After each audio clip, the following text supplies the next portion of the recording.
Okay, got it. Now, here's an interesting story from Warren Buffett and Berkshire Hathaway.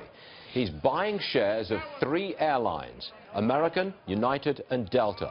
This is a surprise because he never used to do that. Yeah, you called him a bottomless pit in 2007.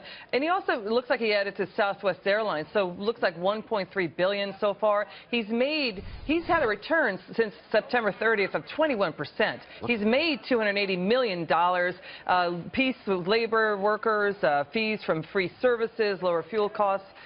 So, you know, basically he's, bullish on the airlines right now. Murphy, I see them all going up big time this They're all going up on this news, and you have to give Warren Buffett credit, right? He's in his 80s, and here he is changing his tune. You know, I think that's great. He's been against airlines. Now he's been for them. He's buying them. He's long them. I think this really speaks to the fact that he sees lower oil prices for longer. I think. But maybe Buffett didn't make this call. He's relying a little bit more these days on his lieutenants to make these stock picks, and maybe fresh blood has gone in an opposite direction than he normally would. Okay, he's got a lot of money in those 3 and Southwest as well, you say. Correct. And all those stocks are up now.